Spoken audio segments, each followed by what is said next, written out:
What's up guys, welcome back to my channel. Jangan bengong. Oke, kembali lagi ketemu dengan saya di vlog dan cerita terbaru. Oh iya, gimana kabarnya teman-teman semuanya? Semoga teman-teman dimanapun berada selalu diberikan kesehatan dan keselamatan semuanya. Oke teman-teman, sebelum aku lanjutin vlog dan cerita, untuk kalian yang sudah subscribe channel saya ucapkan terima kasih banyak. Dan bagi yang belum bergabung dengan cara klik komen, share, dan subscribe channel Jangan Bengong. Jangan lupa pula tekan tombol loncengnya agar kalian mendapatkan vlog dan cerita terbaru dan terupdate dari channel saya. Oke teman-teman, vlog dan cerita kali ini bermain catur. Itulah tema pembahasan kali ini. Oke teman-teman, kita langsung saja ke topik pembahasan. Alkisah. Pada zaman dahulu kala, di negeri India hidup seorang raja yang sangat menyukai permainan catur. Sang raja sering mengadakan turnamen pertandingan catur yang diikuti oleh ratusan peserta, di mana pemenang turnamen kemudian bisa bertanding catur langsung dengan sang raja. Dan jika ia bisa mengalahkan sang raja, maka ia akan memperoleh hadiah emas permata.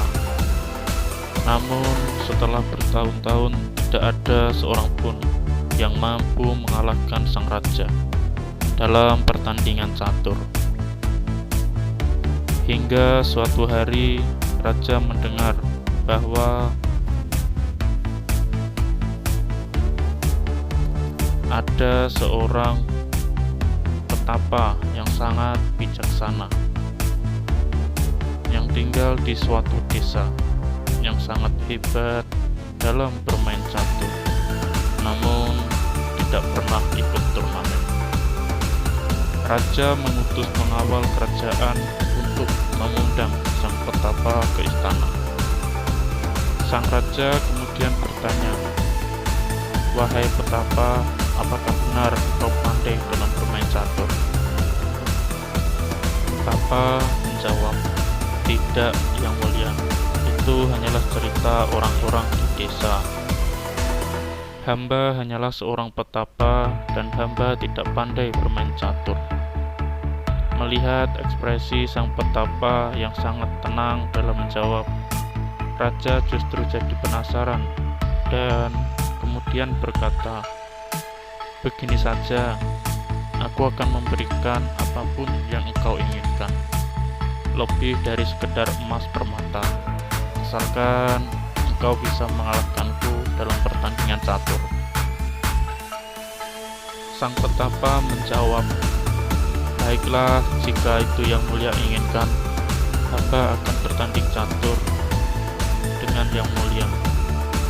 Jika hamba menang, hamba minta hadiah sejumlah beras untuk hamba bawa pulang." Sang raja pun tertawa, "Beras? Hanya beras saja? Baiklah, berapa banyak yang engkau inginkan?" "Tidak banyak, yang mulia. Cukup satu butir beras untuk satu kotak catur ini. Lalu jumlahnya dikalikan 2 untuk kotak berikutnya, hingga ke 64 kotak catur ini berisi beras semuanya." Sang raja mengernyitkan dahi, "Berapa butir beras? Jangan bercanda, engkau yakin tidak menginginkan hadiah yang lain?" Sang petapa menggeleng, "Hamba hanyalah seorang petapa. Sejumlah beras sudah cukup memenuhi seluruh kebutuhan hamba. Kalau begitu, baiklah, mari kita mulai pertandingannya." Dan ternyata sang raja kalah dalam pertandingan catur tersebut. Tanpa basa-basi, ia memerintahkan pengawal agar mengambil sekarung beras, dan ia sendiri kemudian mulai meletakkan beras tersebut di kotak-kotak catur. Butir demi butir ia letakkan. Pada kotak pertama ia meletakkan 1 butir, pada kotak kedua 2 butir, kotak ketiga 4 butir, kotak keempat 8 butir, hingga pada kotak ke-10 sang raja harus meletakkan lebih dari 500 butir beras, tepatnya 512 butir beras, hanya dalam 1 kotak. Agar tidak tumpah, beras tersebut kemudian dipindahkan ke wadah yang sudah disiapkan. Namun sang raja dibantu oleh pembantunya terus meletakkan butiran beras di kotak-kotak selanjutnya. Dan pada kotak ke-20 sang raja terhenyak. Ia harus meletakkan lebih dari 500.000 butir beras dalam kotak tersebut, atau setara dengan kurang lebih 12,5 kg beras, dan terus berlipat 2 di setiap kotak selanjutnya, hingga akhirnya sekarung beras disiapkan habis semuanya. Sang raja kemudian memerintahkan pembantunya agar mengambil lagi beberapa karung beras dari gudang. Pada kotak ke-30 sang raja harus meletakkan 12,5 ton beras dalam 1 kotak, dan para pembantu kerajaan tanpa henti bolak-balik ke gudang untuk mengambil berkarung-karung beras. Dan pada kotak ke-40 sang raja harus meletakkan 12,500 ton beras dalam 1 kotak. Dan alhasil tak lama kemudian seluruh stok beras di gudang istana habis seluruhnya. Padahal masih terdapat belasan kotak catur lagi yang belum terisi. Sang raja akhirnya menyadari bahwa bahkan jika ia menyerahkan seluruh beras yang tersedia di kerajaannya dan juga yang tersedia di kerajaan-kerajaan tetangga, ia tetap tidak bisa membayar hadiah yang sudah dijanjikan kepada sang petapa. Pada titik inilah sang petapa mengungkapkan siapa ia sesungguhnya, yang ternyata merupakan titisan Dewa Krishna. Ia lalu mengatakan bahwa sang raja tidak perlu membayar hutangnya sekaligus, melainkan bisa sedikit demi sedikit seiring dengan berjalannya waktu.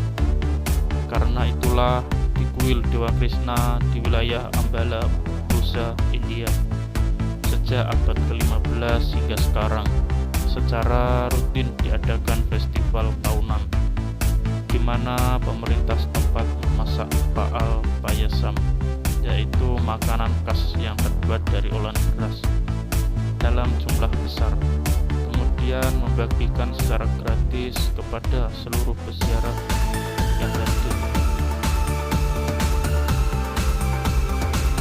Dengan cara inilah sang raja dan keturunannya membayar hutangnya kepada Dewa Krishna.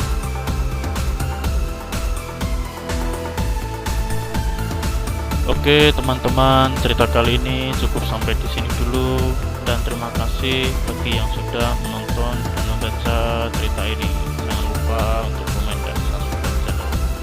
Jangan gemuk agar tidak ketinggalan cerita dan video terbaru yang terupdate tentunya dari channel kami.